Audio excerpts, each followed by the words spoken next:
Yeah, we'll give it I a go. think. See what happens. Like I say, pilot episode. We'll figure the cracks out as we go along. Pilot, I love that. Welcome to the Heated Bench. I'm your host, Devin Brocklehurst, and this is a new multi-sport podcast where the banter's loud, the takes are unfiltered, and the opinions are, let's be honest, probably a little ill-informed. Each week we'll be diving into the biggest news and talking points from across the world of sport, from football, American football, darts, cricket, and plenty more sports. I'll be joined by a rotating cast of friends and special guests to chat absolute nonsense and maybe, just maybe, make a decent point or two along the way. Think of it as those little heated debates you have down the pub or in your friends' group chats, just with microphones and a bit of editing. We've also got plenty of watch-alongs, giveaways, and in real life streams of us getting stuck into sports ourselves. So whether you're here for the laughs, the chaos, or the real questionable takes, the Heated Bench has got you covered. Pull up a seat. It's about to get heated. So I'm your host. I'm Devin Brocklehurst. I have named this podcast sort of the Heated Bench because, as the people that know me know, that I can't really have an argument without losing my temper. So, yeah, that's sort of the origin behind the podcast. Again, like I say in the introduction, I just want to get together with the boys, cover the weekly sport. Let's see what it brings, and yeah, just enjoy it really. I've got two guests with me today. I've got James Bowker. This episode is sort of going to be covering the Ashes, so Barks is here because he's our cricket badger. He loves everything about cricket, club cricket, local cricket, international cricket, domestic cricket, and even the women's cricket if you ask him long enough. So he's going to be here. He's going to give his points of view on the upcoming Ashes. I think it starts in 2 days' time. And then I've also got Alex with us. He's more of a football expert, I'd say, but yeah, he's played It's a bit loose. He's played his fair bit of cricket as well. So yeah, he's going to give some opinions. I'm not sure how valid they're going to be, but we'll throw them out there and we'll let the boys have a bit of a debate about it and take it from there.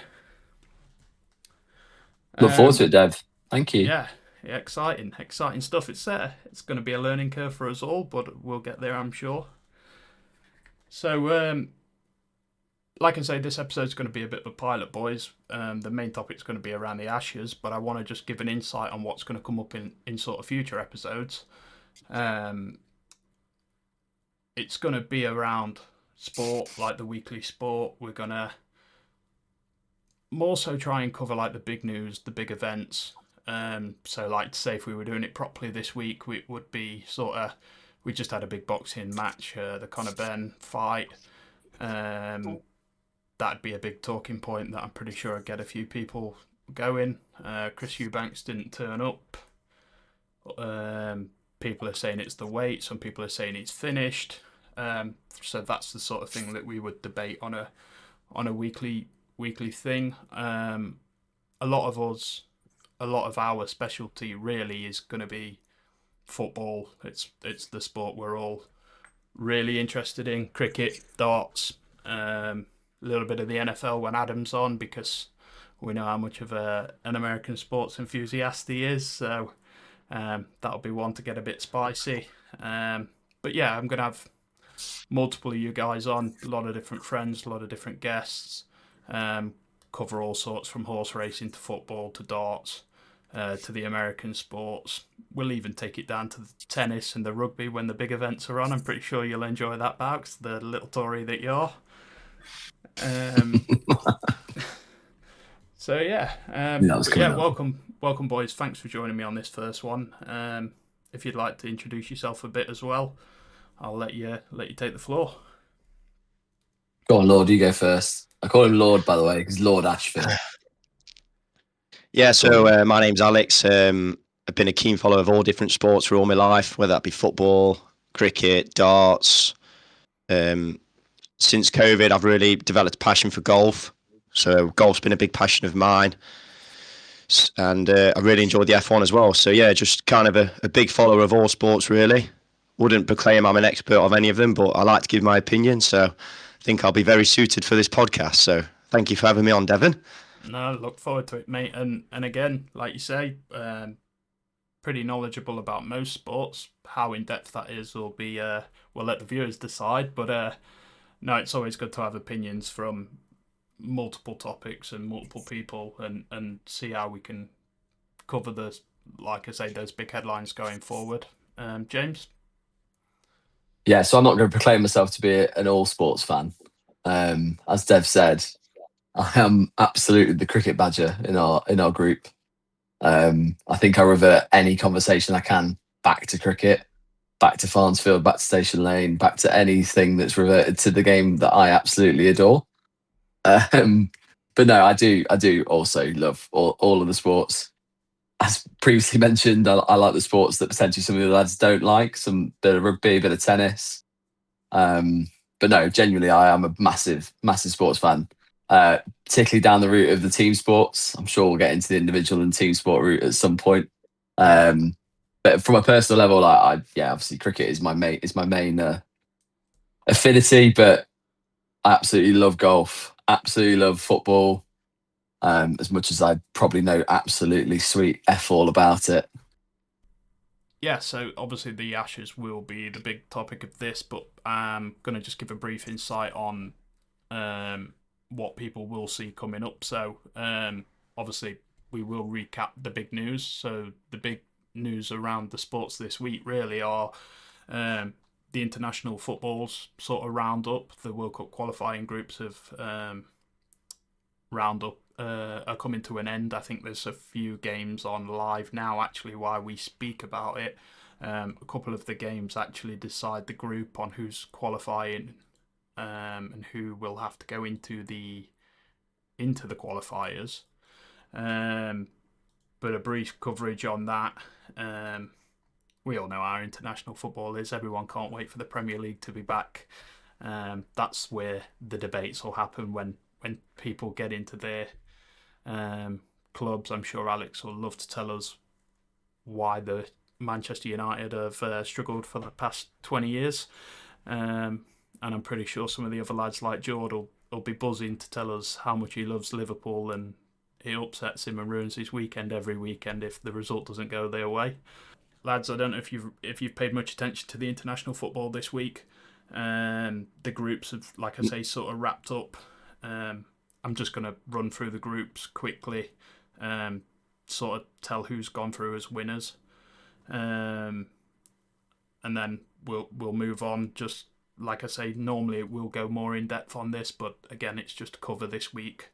I just want to make the point that I am a proper bandwagon when it comes to the international tournaments. I have got no interest in any of these qualifiers or internationals. We know England will qualify. Have they played 10, won 10 and haven't conceded a goal? They've played 8, they've won 8, they've scored 22, conceded 0. Exactly, yeah. So it's hard to get up for these kind of games, especially when you're looking at the calibre players Tuchel's playing. I mean, I'm all for giving England lads chances and giving them good experience, but I'm a firm jumping on the international tournament bandwagon. Group winners, really. Germany bossed their group. Shock.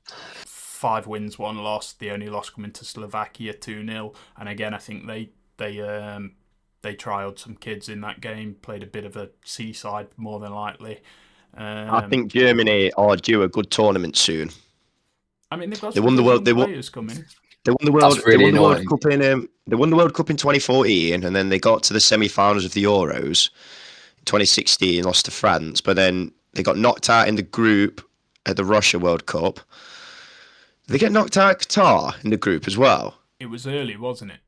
It was early.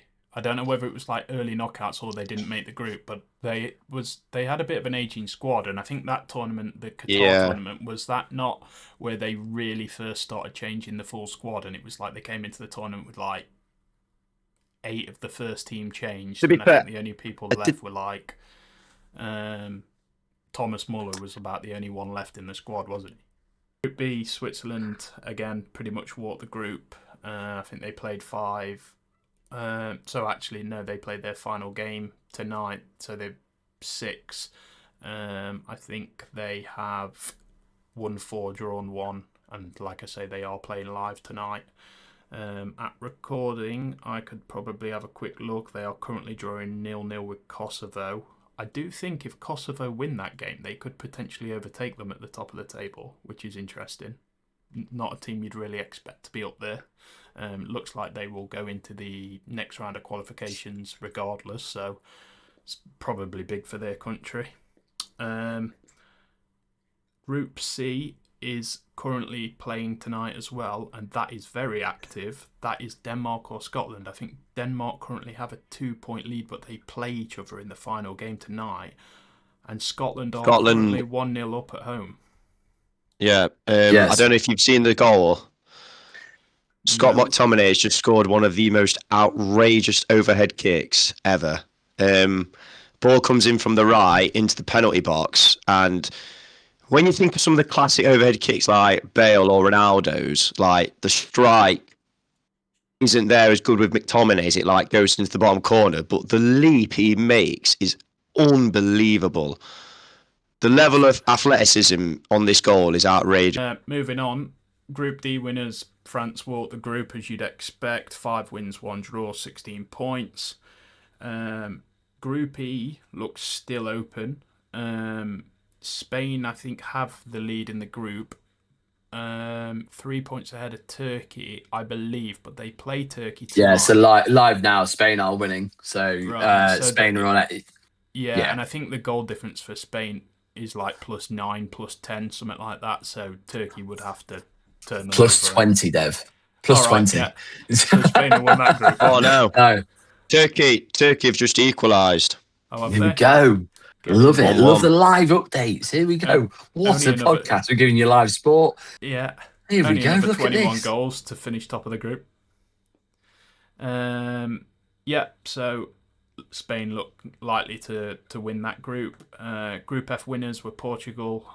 4 wins, 1 draw, 1 loss. I think after... Tell you what, Republic of Ireland, they gave a good go, didn't they? Oh, mate. I've seen some things on Instagram this weekend. I've no idea. Genuinely, this is how much I follow football. A bloke, I saw a photo of a bloke with the Ballon d'Or. Didn't know who he was, and I thought it might be someone that I don't know. Yeah, it's Troy Parrott. I genuinely didn't know who he was. I was like, oh, it's probably some kid that's playing for Madrid or someone like that these days. That I haven't kept up with football that much.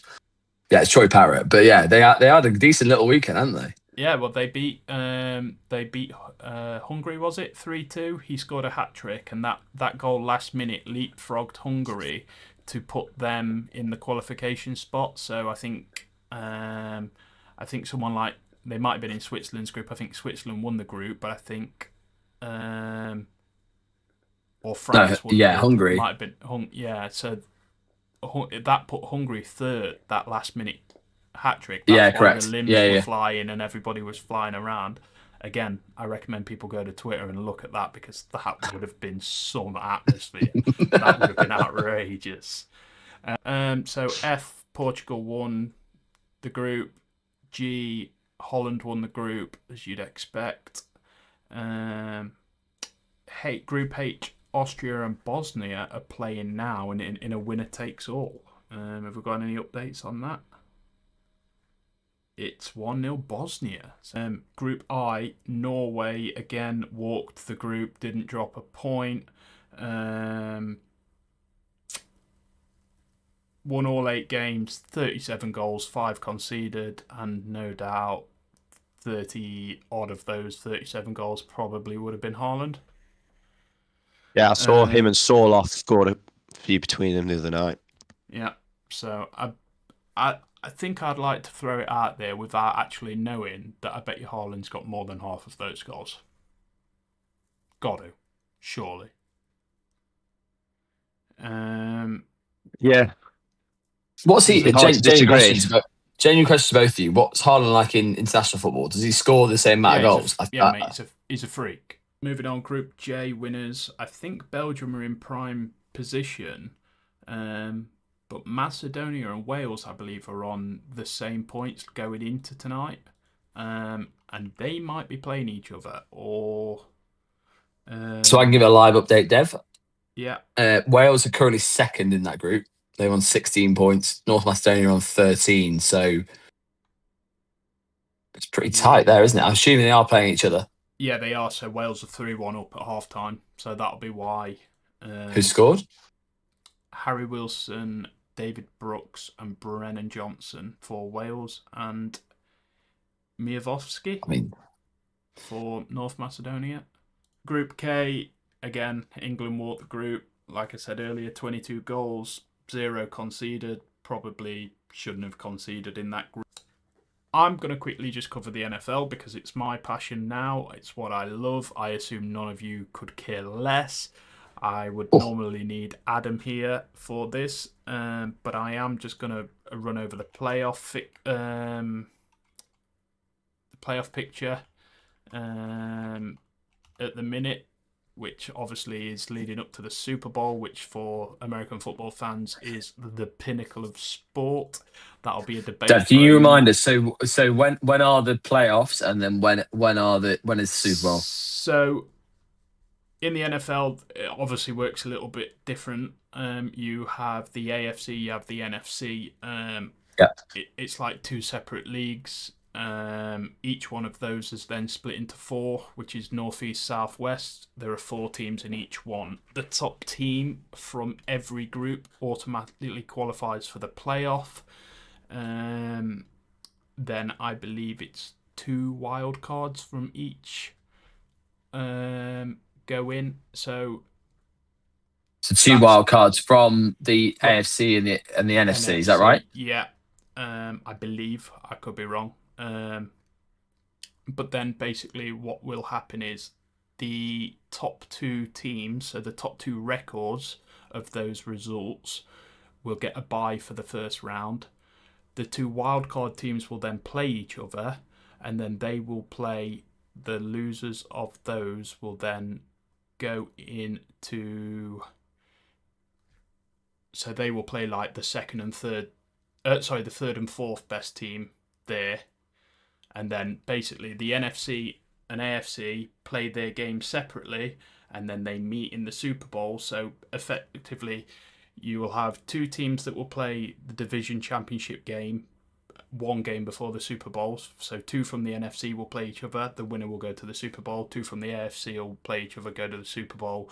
And then it's the best in the NFC, the best in the AFC will play each other for the Super Bowl. The playoffs as it stand going through...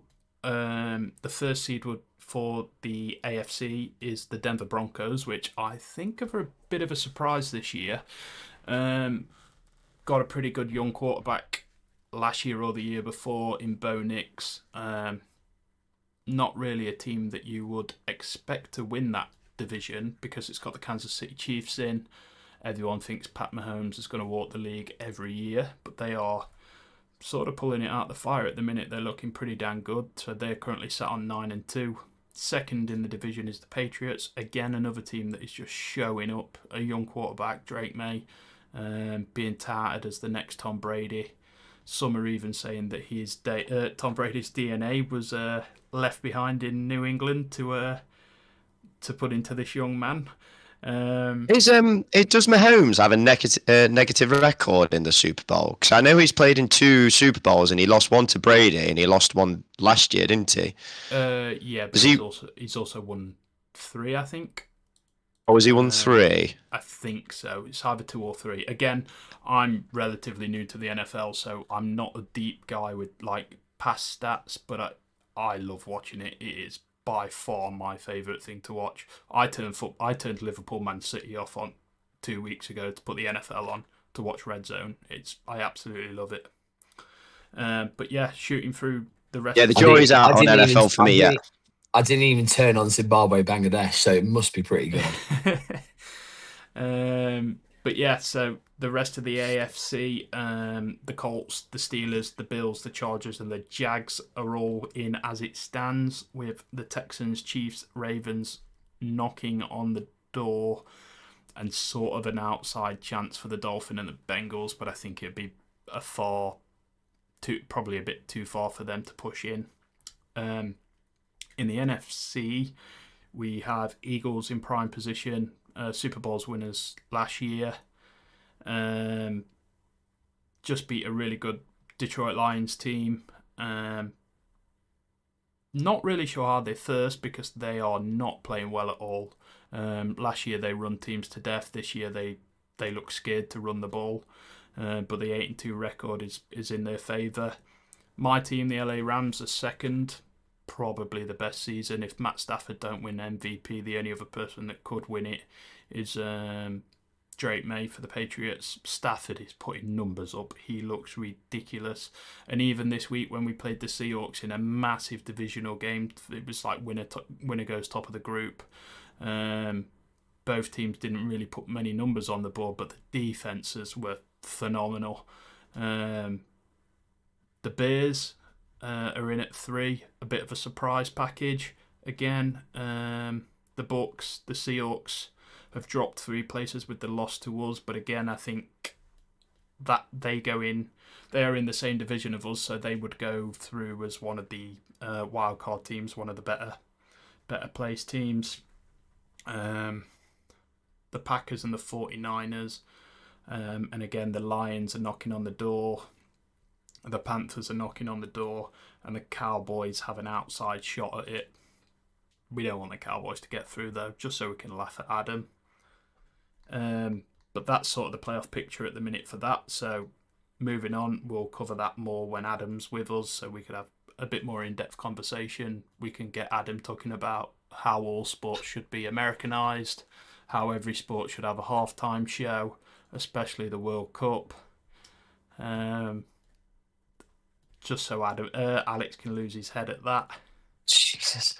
I completely concur with Lord here. There should be no halftime show. Oh, mate. The halftime... We went to Rams Jags at Wembley this year. The halftime show is one of the worst halftime shows I've ever seen. Get your lunch, crack on, make it longer, make it like cricket. Perfect. No, I think that's taking. Mate, the NFL players I was reading in a recent article that there's the injury occurrence as a result of the halftime shows goes up by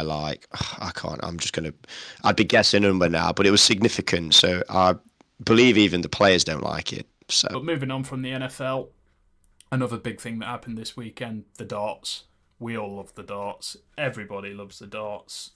Luke Littler has put darts on the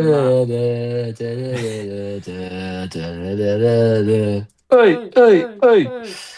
Yeah, Luke Littler's put darts on the map for 2 years now. Obviously, it had pretty big following before, but this kid's took it to new heights.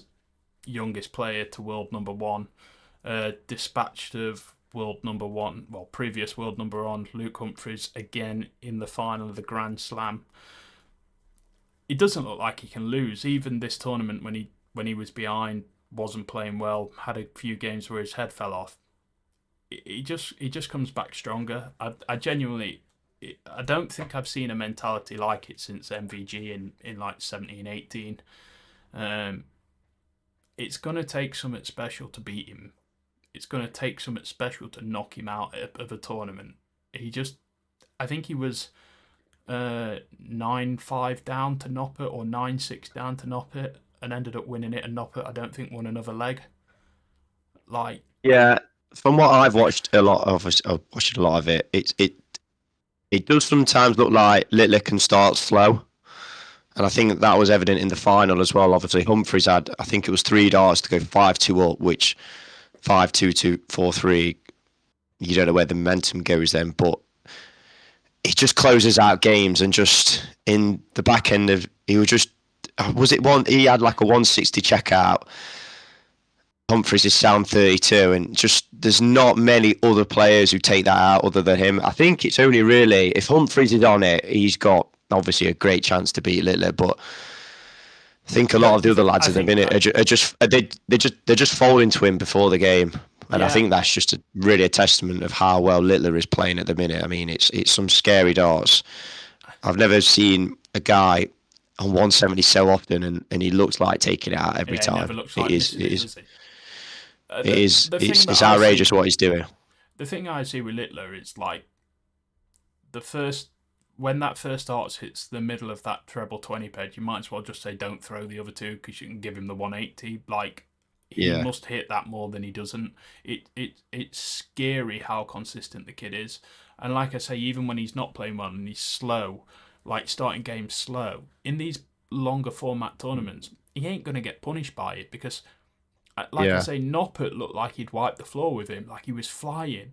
Like Noppert run out of gas and Littler just looked like he got stronger and stronger and stronger. And like you say, I don't think there's anyone other than Humphreys that can keep that sort of like engine going for obviously with the world Littler does. The World Championship is a different dynamic with obviously set play versus leg play. I was just wondering what your thoughts are, Dev, in terms of with that. Is that going to suit the people playing Littler? So if they catch Littler on an off day, would you rather be playing Littler in set play or would you rather playing in leg play? I just don't see over 20 odd legs how you'd ever beat him over 20 legs. I mean, you could maybe get him in an early round. I think it's maybe first to 3 sets. If he's on an off day, maybe you could get him then, but I don't see how. I think the World Championship draw will make a big impact on who will win it this year. I mean, it does anyway. But if Littler ends up pulling players like Gian Van Veen, Wessel Nijman, players like that in the early rounds that can average those big numbers, Josh Rock, another one that can average those big numbers. If he starts slow in the smaller format games, he's going to struggle. Littler, I think... Josh Rock started well against him as well, didn't he? Yeah. I think Littler, as soon as you start getting to those sort of like... What is it, like 6-7 set games where I don't think anyone's got the mental fortitude to go with him again, like I say, other than Humphreys. I think Humphreys had a pretty decent tournament this Grand Slam. He's been having a few sort of off tournaments, not looked his best, struggling with a bit of injury, but he's changed his throw and he's a little bit finding a bit more of that consistency. Doesn't really look like... I do think MVG and Price have got the mentality to go all the way with Littler, obviously, with what they've won, and obviously they've both got a never say die attitude. I would say, but I think that the form they've both shown. Price showing a bit in the Grand Slam, but MVG for the past year or so, he's obviously not been. MVG's had a lot of personal problems, hasn't he? I think that's caused it. Personal problems, injuries. Must be hard to keep mentally focused for so long. Especially like you say, early on in MVG's career, he was unstoppable. No one could beat him. He was literally unstoppable. I think he won like 70% of tournaments in a calendar year, didn't he? That period between 2016 and 2017 was. But this is the darts, thing. Like we've seen, other than Phil Taylor in his prime. Yeah, so this is the thing with darts. I find it's like darts so momentum based, in game, out of game, tournament by tournament, all goes on momentum. If you're going into a tournament on the back of something not so great, like sort of Bunting has done recently, he's not performed. Yeah. And he looks awful. And when Bunting's not playing well, he looks like he should not even be on that stage. Well, he's shown that in the Premier League last year, didn't he? What did he go 6-7 weeks without a win, and then he won. And then he won like 2 nights. He won like 2 nights in 3 or something. So yeah. Let's move it on. Let's get to what we're all here for. Let's get Baux in his element. I'm going to bring up cricket. But before we jump straight into the Ashes, I want to segue into it a little bit. There have been a few games this week. A lot of the Aussie players played the Sheffield Shield. Some good news come out of that for England fans. Some bad news come out of that for England fans. The England had what the old guard are calling poor prep game against the England Lions. They've toured a little bit differently this year, as I'm sure we've all seen on Stick to Cricket and other podcasts where they have questioned this take. I think it's no secret that Brendan McCullum and Stokes have taken this their own way and are going to keep rolling till the wheels fall off with that. But I'm going to just throw some stats out here and I want to have a bit of a debate. So, Sheffield Shield, few of the key players. Marnus picked up a 50 in the first innings for Queensland against Western Australia. Cam Green picked up 94 in that first innings in reply against Queensland for Western Australia. Two players England fans probably really wouldn't want to be seeing score runs.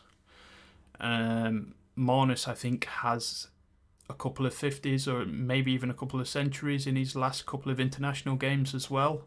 Finding some form at the right time after I think he was being questioned at one stage whether he would actually be at the Ashes. Cam Green, that all-rounder that probably hasn't hit the heights that he was touted to hit. Tour runs matter, mate. Tour runs matter. But he picks up a few wickets with the ball as well. Jake Weatherald looks to be the opening partner as things stand for Usman Khawaja. He didn't have a great Sheffield Shield game. He only scored a 23 and a 30 against South Australia for Tasmania. So that might have put a few nerves into his cage going in. I'm kind of coming in here, Dave. I think it's a really interesting one because obviously it's been a lot of talk. Like Broad's come out with the fact that this is the worst Australian side since 2010, 2011. Ramprakash has done an article this morning saying if Stokes plays every test, England will win comfortably. Look, it's Australia in Australia. There's no easy game. There is no easy game. Let's be frank. Let's be real. Even with Hazelwood and Cummins missing, there is no easy game. Well, I was going to come on to this. So I was just going to throw it out there. Carey picked up 59 and 23 in both of his innings. Again, half decent runs. Head struggled, which is nice to see because he always scores runs against us every time. He picked up a 15 and a 9. I'm not. I don't read a lot into the pre-season stuff because no, because you look at certain players and it doesn't really. You look at Nathan Lyon. Nathan Lyon, I think, has played. Well, they're just ticking over. And I haven't looked at this before, but Nathan Lyon bowls a lot before whenever Australia because Lyon doesn't play white ball stuff. He often goes and plays Shield cricket. He doesn't. He bowls a lot of overs, but he doesn't do a lot. However, these boys are ticking over. They're not going to go out there. They're just exactly. Yeah, they're playing at 80%. It's what Broad used to do. But Broad used to play for Notts. Yeah. For 4 or 5 years, and he'd probably take less wickets than some of the other lads in the Notts team. And everyone's like, "Oh, why is he getting picked for England?" Well, if you looked at that New South Wales game, I think Stark, Lyon, Hazelwood. Well, they lost to Victoria. But they got hammered. But they got absolutely hammered. And Hazelwood picked up a few wickets before Hazelwood obviously got the injury. And Constance was playing as well. Yeah, so segueing who was on the periphery of the squad. To be fair, Cummins is already out. There's been a lot said about that. I think, personally, from my opinions, I think Cummins is a bigger miss than Hazelwood. A lot of people would disagree with that. But I think that Cummins picks up those. I think he's a little bit more of an impact bowler than Hazelwood is. I think Hazelwood is a bit Jimmy Anderson like. He will hit line and length. He will keep it tight. He won't leak runs. He will make you play and miss. He will make you make the error. I think Cummins is one of those that will produce a moment. I could agree with you more. Consistent. And then Stark is the enigma for me. The left arm, the pace, the swing. The guy that when he gets it wrong, we love. When he gets it right, we hate because he's fantastic. Stark's there with the new ball to get it hooping. Then once it's died up, obviously Lyon, Hazelwood and Cummins will take it. But when the tail comes in, Stark will be back on every time the tail's back in because that's his job. Yeah. To get into the openers, and then once the tail's in, Stark will be back on cleaning the tail up. So So with no Cummins, we know that Boland's going to walk into the side. Has Yeah. not put a foot wrong since he's come in and replaced those guys. He looks like he was part of that attack all the way through. Obviously, those guys, Lyon, Stark, Hazelwood, Cummins, get spoke about as the best bowling attack in the world. But it must be hard to look behind and see people like Scott Boland stood behind you that could easily walk into that team. I mean, Scott Boland probably walks into 99% of bowling attacks in international cricket.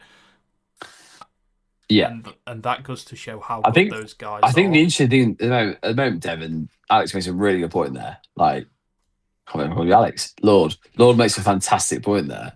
Stark is there literally to rough up, to get 2 wickets first up, and then he's there to clean up a tail. That's Stark's job. Done. Hazelwood's there to probe at the best players.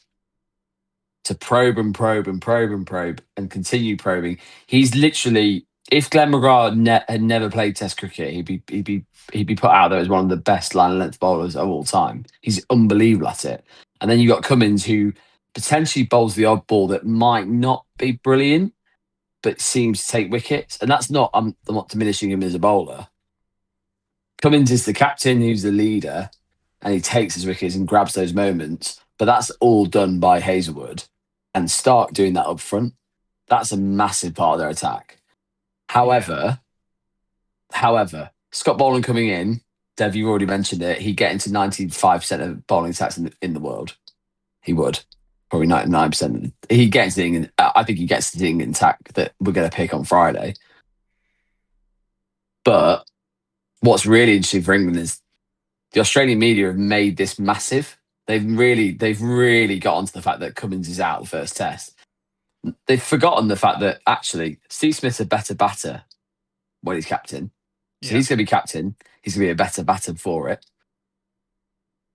And they're bringing in Scott Boland, who's got a better record at home than any of their current seamers. Okay, Hazelwood's gone down injured. That's another one. I get that, but just jumping on the back. That's a massive. That it's a weird one, isn't it? You drop your captain and potentially get 2 outcomes that are better than what you've already got.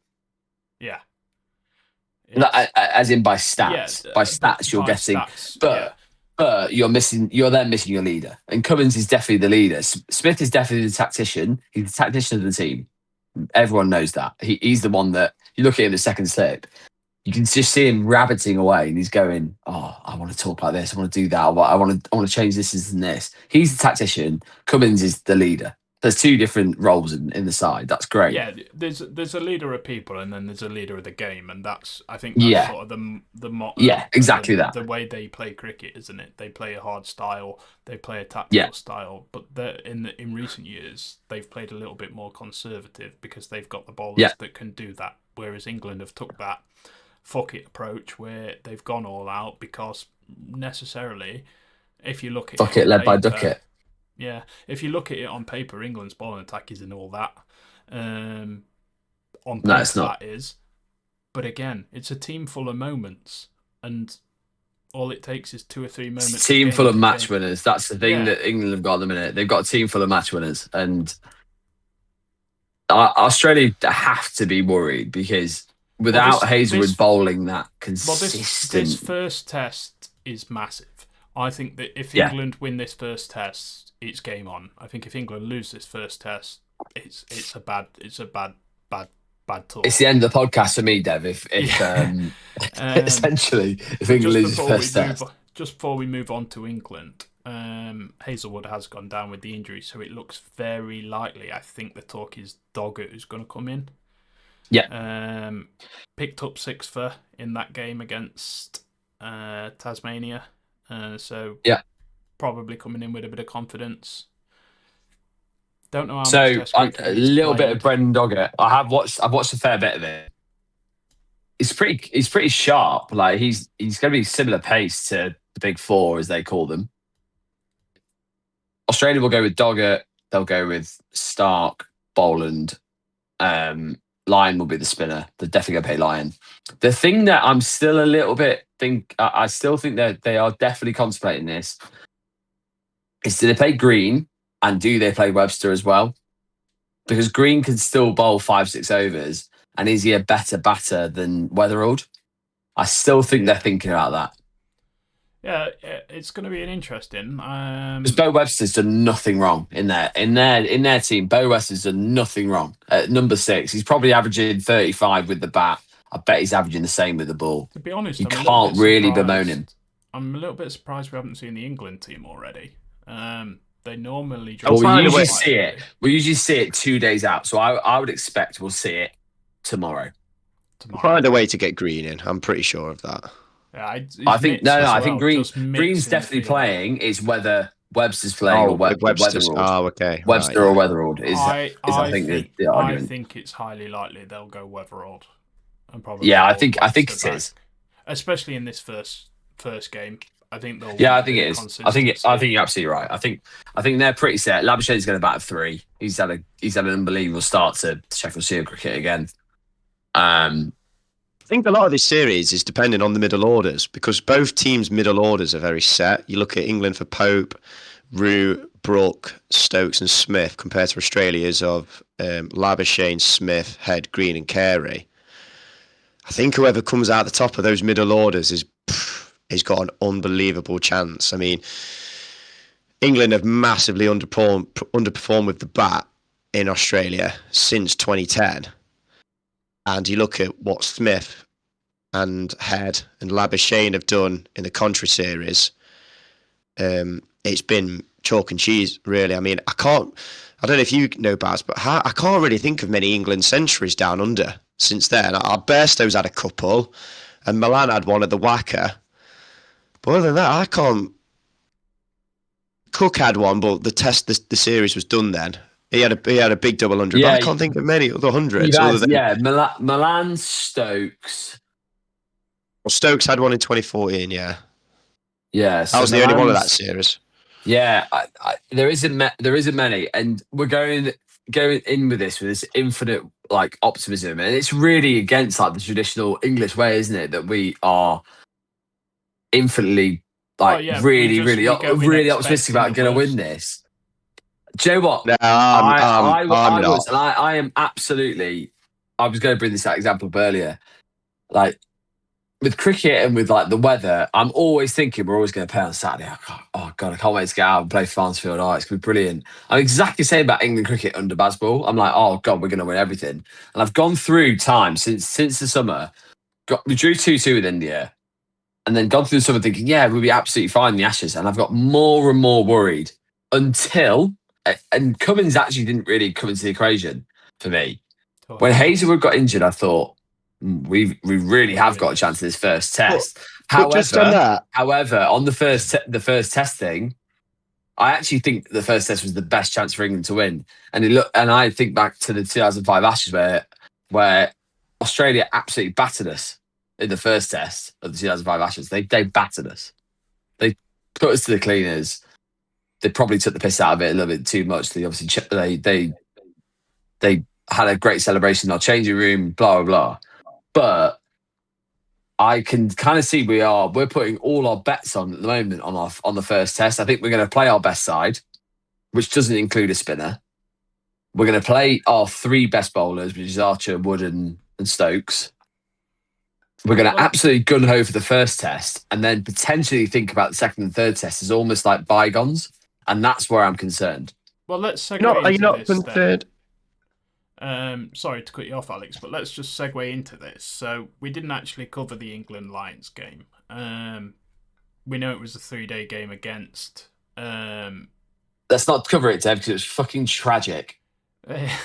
Well, we've got to cover it. To be fair, it's effectively England's best against England's next best in a game where we're probably just going to not play the conditions. We're just going to get back to the ball, probably just get used to the weather. It's more of an exercise than to say that we've played something leading into it. I'm really like passionate about this because I'm not bothered that they don't want to practice against Australian sides because the state sides would put out youth teams.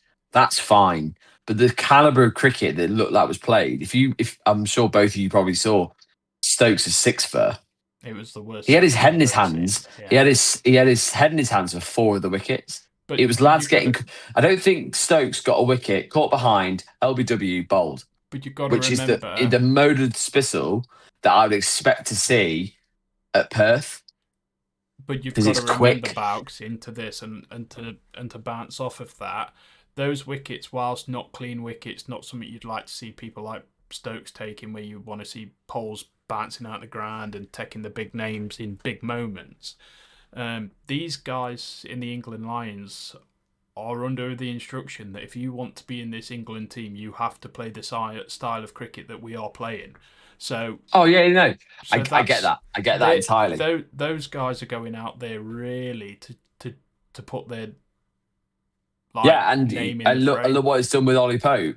Ollie Pope's absolutely cemented this spot. So it's going to be batting 3 on Friday. The only two stats I sort of took out of the game really was Pope's 100 in the first innings, 90 in the second, and Stokes got 77 in the first innings and 6 wickets. Again, not great 6 wickets, but 6 wickets nonetheless. I don't care how Stokes gets his wickets. I love watching it. When he's doing those 15, 16 over spells, charging in, sweat pouring off him, man mode, swearing, shouting, screaming when his teammates put a catch down. That is England cricket. That is everything that Brendan McCullum has built. That is everything that Stokes has built. And that is everything that we have been screaming for, not just in cricket, but in all sports when it comes to England. We're passive, we're reserve, we always expect the worst. And for the first time, we can get behind a team and just think, we can't lose. Yeah, you get behind them because you feel like that's exactly what you want to do on a Saturday afternoon, isn't it? Well, that's whether it's cricket or football. No, but it's exactly whether it's cricket or football or whatever sport we play is how we all think we want to play it, and they seem to have this massive smile on their face when they do it as well. Yeah, and that's the best thing about it. You see all the interviews with the lads. You see all the interviews with Brooke, Duckett. Well, I mean, Duckett was Crawley, Smith. They're all absolutely grinning from ear to ear. They are grinning because they absolutely love it. Under this mode talk and what's the other one? Greg Richter. He was on both of those this week. A lot of overlapping questions between them. He basically said when he came back into this England squad and he nicked off first innings or whatever, playing a reverse sweep in India or wherever, or Pakistan or wherever it was that he played, and he walked in the changing room coming in on 70 thinking, fuck's sake, I should have had 100 there. And Baz just put his arm around him and was like, well, there's always next time. And he was like, fuck me, I belong in this. This is exactly what I've been waiting. Well, he stick one through slip, didn't he? Yeah. He stick one to slip, and he said if that was a yard past that field, that's 4, isn't it? 4. That's what he said, and he went, like, fuck me, I'm in here. Completely right, mate. But I think this is obviously there are a lot of talking points with England. I think a few players are there that are lucky to be there. However, they aren't lucky to be there. Crawley gets a lot of criticism, but he's everything that they want at the top of the order. He won't win you every game, but he will win you games because he will play an innings that is... Crawley might suit Perth as well. Bouncy pitch. Bouncy pitch, play it a bit later, a bit higher. Comes onto the bat nice. Probably be looking to crunch it through the covers again, first ball. It will suit Crawley because the players that will have impacted him before would have been Cummins and Hazelwood, who were nagging away at him. Yeah. Now you've got Stark who can bowl the odd bad ball. That's what he bowls.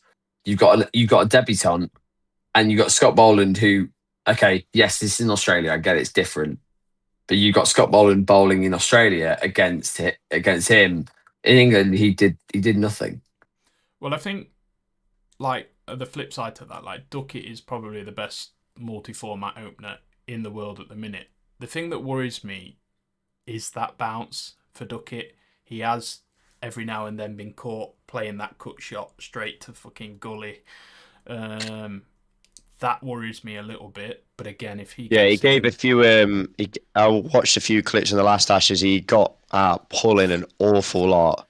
He did. I can remember in the Stokes innings at Lords, Duckett gave it away about on maybe 80 or something. Just pulled one to deep fine.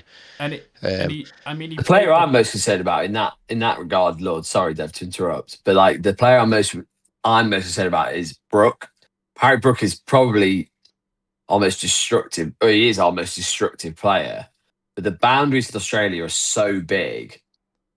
If you watch Travis Head, if you compare Travis Head and Harry Brook, who are two of the most explosive batters at batting number 5 in cricket right now, along with Rishabh Pant in Test cricket, the thing that Brook does when he's batting well, he hits 6 as well, but he hits 6 as well on fairly normal sized grounds. You go to MCG, you go to the Gabba, you go to the the Optus Stadium.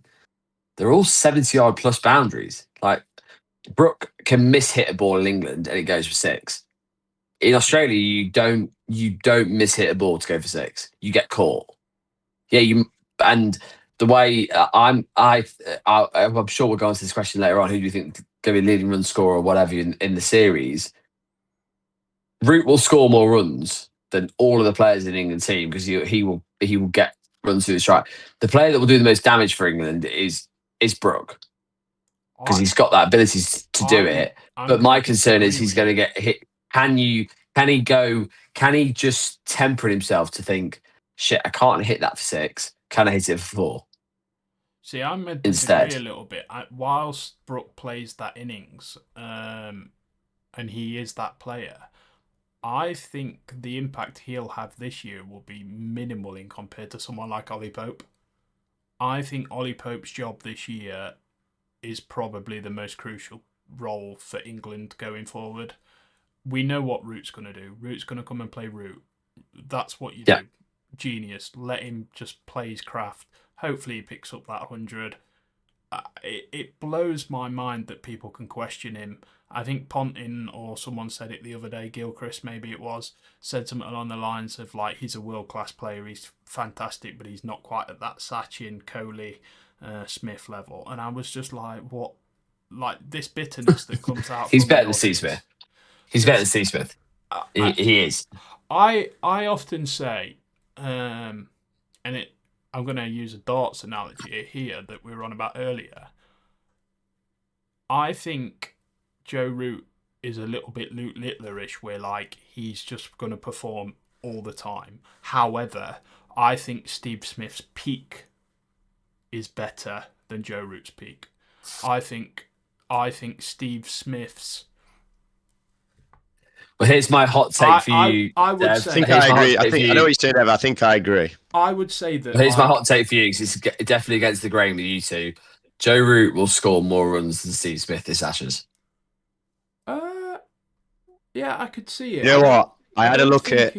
I don't think that's because my hot take this year. It's not really a hot take, but mine was Marnus to be the leading run scorer. And I had a look at Marnus' stats in Ashes cricket, and he averages 40 and averages 56 in Australia. And obviously, as Dev's alluded to earlier, he's coming into this Ashes in some significant form.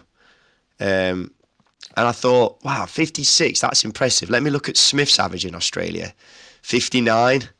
So it's like the numbers that bloke puts up is ridiculous. And he had a slight blip, didn't he? Maybe a couple of years ago when they were really struggling for an opener, and he obviously went to open the bat. But I quite like that about Smith. I quite like that. I'll open the bat. I'll do it. He's a lot of batsmen would say, no, I'm staying at 4. That's where I bat. He's like, no, I'll do it. And I think that's quite a testament to him, really. Yeah, again, going back to my point just before we move on a little bit, like, consistently, you have to say that Joe Root, his runs, his numbers, they all speak for themselves. Where Smith would have been without Sandpaper-gate and losing the captaincy and being banned, we don't know. It happened. He's not gonna get those years back. But I just think, like, if you compared Root at the top of his game and Steve Smith at the top of his game, I just felt that Steve Smith was like, he never looked like teams were literally thinking, how do I get him out? People would go in there and bowl at his legs at the start of an innings because they'd think he's susceptible to LBW. And before you know it, he's 50 off fucking 25 balls, and you're like, what is going off here? Or like, then it was like, oh, he might snick off, let's bowl it outside off stump. And then he'd just shuffle across the crease and just cream you through the covers for 4 in the most unorthodox way. I don't know if it's that little bit of quirkiness or what, but I think Steve Smith at his peak was just unbelievable. I think as well, because we Who remember. do you want? Who do you want in your side then? If you're going to pick one of Who would I them, want? Well, this is Who going do to... you think in want? Australian We'll segue conditions, you will have We'll to say segue- Smith. We'll segue onto this because it is on my agenda, to be fair. One of the things I wanted to cover was the... Can I just say, just on your Combined point 11. with Smith and Root as well, Dev, I think as well, because we remember Smith's peak so much against England, I think it just sticks with us more. Whereas, like, a lot of Root's peak has been spread across India and South Africa and a little bit of Australia. Yeah. All I can remember with Smith's peak from 2015 when he scored double. Snig on the river. Smig's Peak. River Smith's with the Peak. Jack 8 off. Is Little from chunk. that double 100 in Lords, and then the series down under 27-18 when he must have felt like he scored 100 every innings. Then he comes back in 2019, scores them twin tons at Edgbaston, 200 in Manchester, and then we go back into Australia and he's still scoring runs against us. And then he scored runs in the last series against us. Yeah. So He's I think we're Mr. just consistent in Ashes cricket, isn't he? And like you say, averages 59 and just never looks getting out. So segueing on to that then, let's have a combined 11. Let's talk about it. Let's start from the beginning. So openers, I want your 2 openers from Usman Khawaja, Weatherald, Duckett, Crawley. I'd go Khawaja and Duckett. I absolutely agree with that. I don't like the way Khawaja plays cricket. I do not like watching Khawaja at He'd be all. the one, but Duckett is number 1 in that 2. By the way, Duckett is the guarantee. Duckett is number 1 in that 2. Yeah, he's the guaranteed. He's the best opener, as you said, Dev. He's the best opener right now in all formats of cricket because Jaiswal doesn't play T20s. No, I am gonna be probably a little controversial for the sake of it here, but I would be tempted to take Crawley for that simple fact of He can win you 3 games out of He 10. will win you 3 games out of 10, and he will do it in a way the fans want to see it. Yeah, You know the He'll be problem the with Crawley is his highs are so high, but his lows are so Lows are low. There's Yeah. it's there's either 130 there's no or it's a 20. 50 or 60 or even like a mid-40s where he's dug out a strong performance to get there, showed good resilience, played against the thing. If the ball's moving around, If Alistair Cook was playing basketball right now, I'd still love Alistair Cook to play basketball right now. Right, so I still love Alistair Cook to be there. I'm just going to make a note of this because I want to put a graphic up over this when this goes live onto YouTube. So we've agreed on Duckett and Khawaja. So We have, outvoted but on I do get Dev's argument. So 1 Duckett. Actually, you know what? I'm gonna switch to Crawley there. I am because Khawaja is also 38, 39. I think he's gonna be shit in the series. I'm not going to change Usman for the sake of this, based off your first answer. I am happy that I have put a point across that has made you change your mind, but I think in your heart of hearts, if you were it would be Khawaja. It would be if I had the final selection, it would be Khawaja. But yeah, Crawley does win you 3 games. So 3 innings out of 10. He wins you 3 innings out of 10. Yeah, I don't think Khawaja wins you an innings. I think he Yeah, helps but you win but he innings. won't lose you I think innings. yeah, he won't lose And you innings Crawley exactly. will. Crawley will. Yeah, Crawley. yeah. There will be times where Pope is walking out to bat in the first 10 overs. Yep. I just hope It's a it's pretty not simple first. conversation at number 3, by the way. Yeah, 3, Marnus, Pope. Obviously, Marnus's record speaks for himself. Again, my hot take. Even after everything, Marnus is the thing hot is, take was here's a different one though for you, Dev. Like, I think Pope before he got his 100 in this fast score warm up game, I think Pope had 2 tests. I think that's what they would have given him. They would have given him 2 tests. They given him the. I agree that out of that England squad, Bethel was never going to play. Bethel was never going to play in that first test. I agree that England squad not at 3. He would if he'd have played, he'd have been playing as a part-time spinner, batting at maybe 8. But they wouldn't have chucked Bethel in that first test at 3. Pope I agree. Pope is the guy on that chopping block. He is the next one out of those batters to be swapped. However, I think he's now. I think what he's done now is he's got himself to Adelaide. Yeah, he's got 3. He's got 3 tests now rather than 2. Yeah, he's brought time. But also, I don't know if you've seen his record. His record in the early part of any series is unbelievable. Well, Pope is unbelievable in the first test. Like I say, mate, you two got to put your hot takes across, and mine sort of slipped out in conversation. But my hot take was, Ollie Pope is England's most crucial player in this Ashes. I think what he does when that top order falls cheaply, because it will at some stage, the style of play that England play is going to make players like Stark, players like Boland, players like Cummins, when he's back, Hazelwood if he comes back, they are going to create chances early, and Australia will take them. They are cutthroat. That's what they do. So Pope is going to walk out under pressure, and he's skittish very early on in his innings, but we cannot be allowing Joe Root to walk out in the first 20 overs under pressure with the ball bouncing and hooping around. So he's your hot take on the person that's going to be the most impactful player. Pope, if we want Root to make his hundreds, Pope has to allow him to be in a position to make that, and that's what makes Pope our most crucial player for me, because Duckett will score runs. I think Crawley will have the odd innings where he'll score runs, but Pope has to be consistent, and he has to set that platform up when those top 2 fail. Because again, good prediction. I like that, Dev. I like that. You also run. Sorry, with on Dev's point, you also run Root coming in. Obviously, when the ball's not moving, but Root's our best player of spin. So when the new ball's died up and obviously Lyon's doing his thing, so Lyon will just be on one end and then they'll just be rotating the 4 quicks. You want Root. I mean, ideally on strike, he's our best player of spin.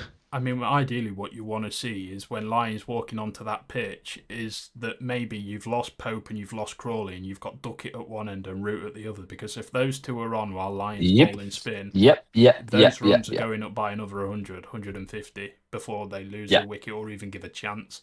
Duckett's play of spin is like nothing I've ever seen, but that may get him in trouble on a bouncy pitch in Perth. I agree to an extent, but on the contrary, if they're 50 for 3, England, and then you've got Lyon coming on and the Sarad in the bat, it will cause significant problems for our middle order. If they're 50 for 3 and you've got and you've got Brook and Stokes walking out to crease the ball at Lyon, we're in trouble, because Brook cannot control himself. Brook will go after Lyon, and like Bark says, you can't miscue a ball for 6 in Australia. You cannot do it. And I don't think Brook will have the temperament to sit there for as long as he needs to and not go after Lyon. And Lyon's too smart. Lyon will be tossing them up. Lyon will be ripping them. He'll be saying, "Go on, son, have a go at that," knowing that one ball's going to bounce. He's going to just pick up a top edge of the bat and just fly straight up. I actually think. So, are we going as a hot take? Are we going to keep going on the hot takes thing, Dev? No, I want to keep on with this number. 1 to 11. This 11. So I think that was pretty pretty confident, So wasn't it? That so we were we've gonna got go we've got Marnus. Duckett and Kawaja. We've got Duckett and Kawaja. We've got Marnus. Marnus at 3. 4. It's the It's big Joe one. Root. It's It's Root Joe or Root. Smith. I see. Oh, we're If you finding a way ask- to play them both. No, I think it's got to be picked. I mean, you between can't not play Steve Smith and Ashes cricket in Australia. That Smith If this would is get the it if for this me. is the format, I love Joe if this is Root. the category we're doing, He's ridiculous. But Steve Smith's record in Ashes cricket in Australia, like Alex says, speaks for itself. if we're going for an all-round career and an all-round from all the formats, then I can maybe get behind Joe Root. But if we're doing an Ashes 11 in Australia, if Steve Smith can bat 3, then Marnus, you can fuck off, mate. Because Steve Smith can bat 3 and Joe Root can bat 4. Can we do that? Yeah, I'll do that. I'll take that. So we're dropping Marnus. Steve Smith can bat 3. I'd protect him with my life. He'd be the person I want to protect with my life. Steve Smith Root at 4. But Joe Root is a better batter than Steve Smith. So 5. Who are we having at 5? Travis Head. Harry Brook. Brook. Head. Brook. I'd give the edge to Brook. But it's close. I think it's closer than people think as well. And he is my hot take for the series, by the way. That's Harry Brook. I think Head is just pure consistency. He's wicked. He's just Travis Head is wicked. I think Travis Head, though, Dev, I think Travis Head is really good for 1-2 tests. I think Brook will be more consistent over 5. That's a hot take. Yeah, I think Brook will do more over 5 tests. I think Travis Head will score a 150 plus score in a test match in this 5 test series. I think Harry Brook will score 2 plus 100 scores in this series. I could not disagree more with that. I think that consistency, you will get 50s most innings out of Travis Head. I don't think you'll Brook get scored 100 against Australia. Did he score 100 in their last Ashes? I don't have I just associate with England, particularly down on this since 2010, 2011 with Cook, is that we just can't score runs down there. You need someone to hold, just to stay there. Which is what I was saying. I'd be really. Actually, here's your hot take, Dev. I'd be really, really tempted. And I genuinely mean this at times. I'd be really tempted for England to move Stokes up to 5 before Brook, so then Brook can play that maverick innings at 6, and Stokes can be that person that can hold it at another end. I think Harry Brook will change the Test match this summer. This winter, sorry. He will change a Test match by the way he bats. But if England are to win, if let's say, for example, we're 30 for 3 at Adelaide in the 3rd test, it's 1-1. I would much rather see Ben Stokes walk out to bat than Harry Brook. Because Ben Stokes, what Stokesy will do is he will hold up an end, and Stokesy, by the way, he's my best mate now. He'll hold up an end. He will take on pressure, whereas Brook will take it to them, and that's the way he'll play. That's fine. That's fantastic. Love that. But Stokes has this ridiculous ability to. He's the one that actually, Bazball era, he's the one that's probably scored the lowest strike rate. I bet he probably is actually in all of the stats. I bet he's up there with that. But my point being, use Harry Brook as your player that's going to then impact. So if you turn a corner, and that's why he works brilliantly with Root at 4. But if we are 30 for 3, bring Stokes in, soak it up. And then if Stokes can get us out of a hole and get us to 150 for 4, oh my God, Harry Brook comes in. Harry Brook, Jesus. Wow, here we go. Harry Brook can take it from 150 for 4 to 325 for 5, literally in 25 overs. I'm just not sure Stokes has that, what you're asking for. I'm not 100% sure that he can do it against Stock and Lyon. I think Lyon will Lyon has Stokes in all sorts every time they play against each other. I think Harry Brook is the most talented player we've got batting wise. I see. I'm not. I think he's almost like Peterson. He's cut from the same cloth as Peterson. I think he's so talented. But I agree.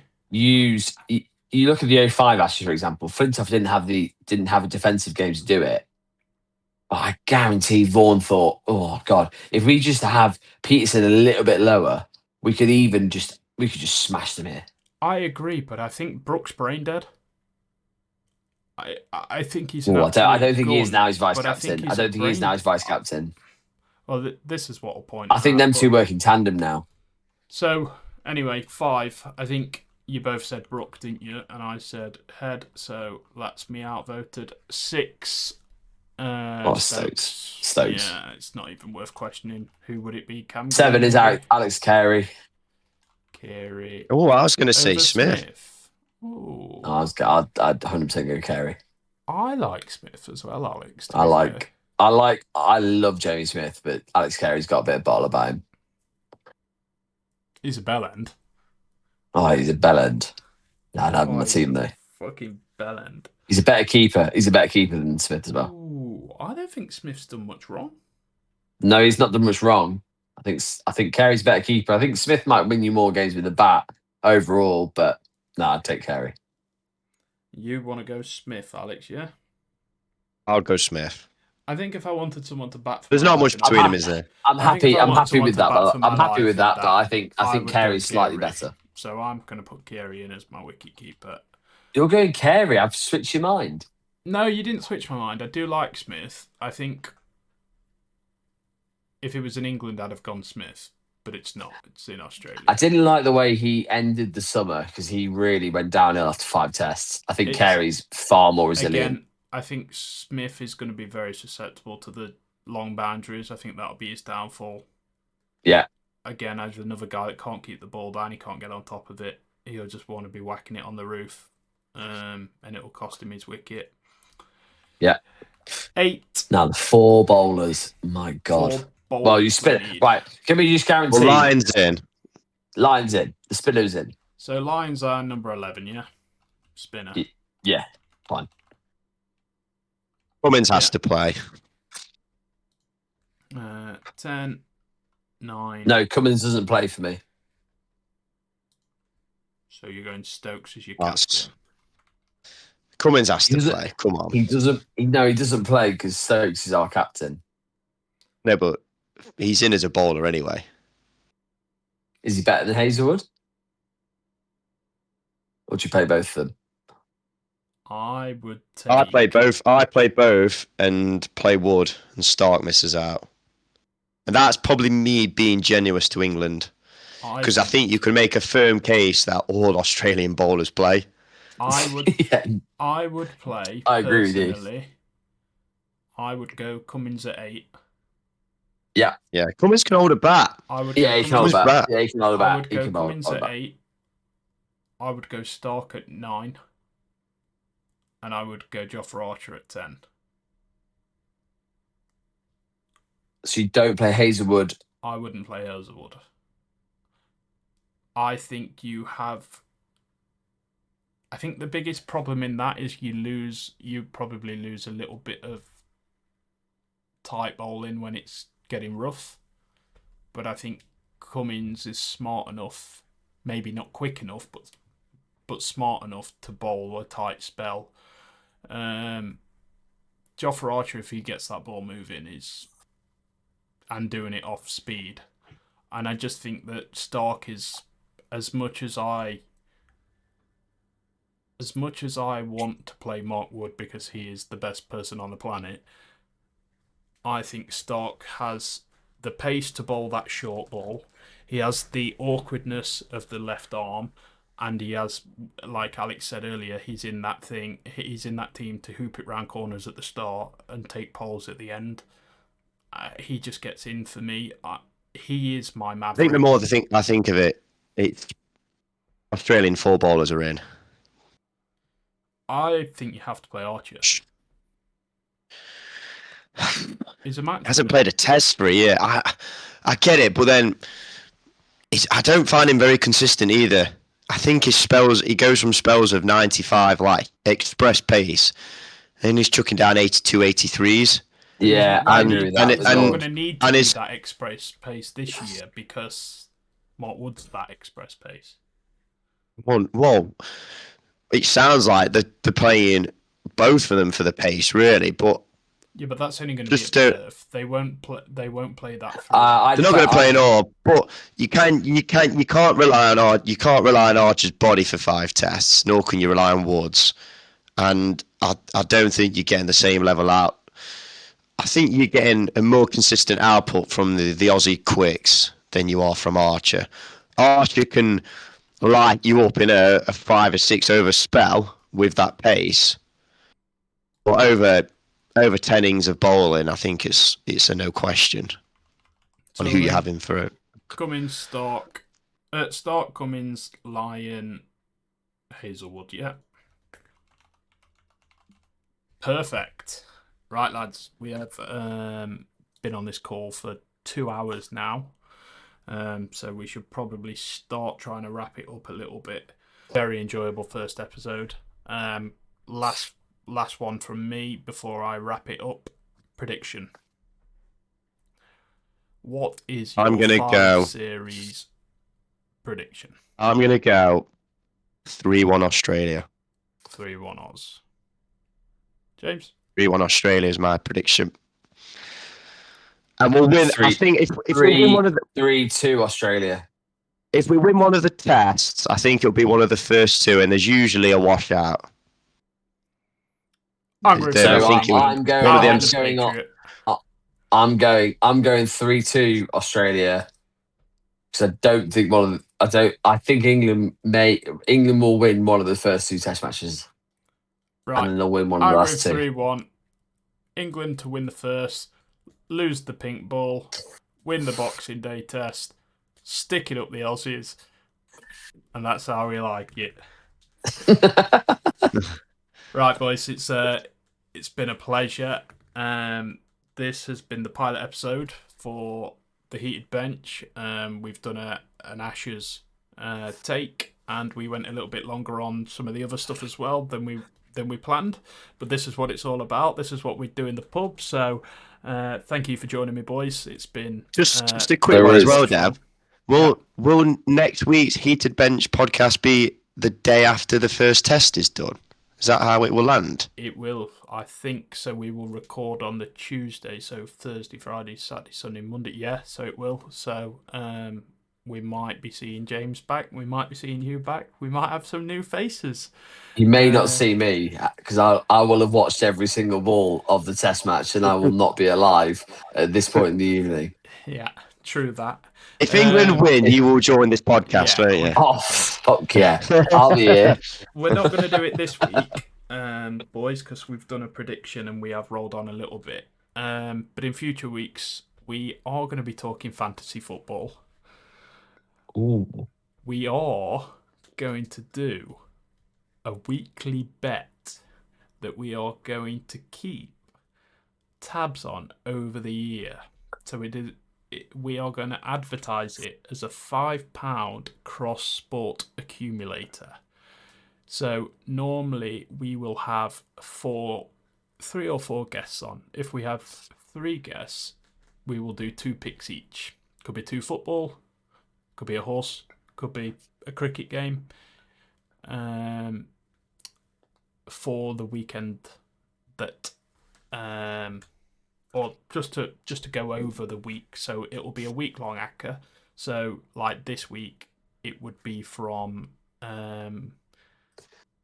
We can probably work it out. Let's work it out after this, Deb. We can probably work out and we can put it in the show highlights, whatever. We're not going to do it this week. I just want to put it out there that for future episodes, this is what we're going to be looking at, so you can come prepared with your picks. But again, boys, it's been a pleasure. I've enjoyed it. Thank you. I'll put my first bet in, lads. England will win this test match. There you go, boys. Big prediction. This has been the Heated Bench. We look forward to seeing you again, and hopefully you will like, subscribe, and give us a follow. Cheers, boys. Go Cheers, out. Devon. Cheers, lads. Cheers, Palks. All right, folks. That wraps up the pilot episode of the Heated Bench podcast.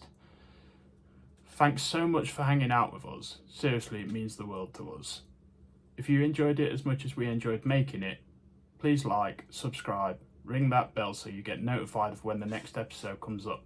We'll be looking to upload once a week, so keep an eye out for future episodes. If you want to take us on the go, please consider listening on Spotify and Apple Music.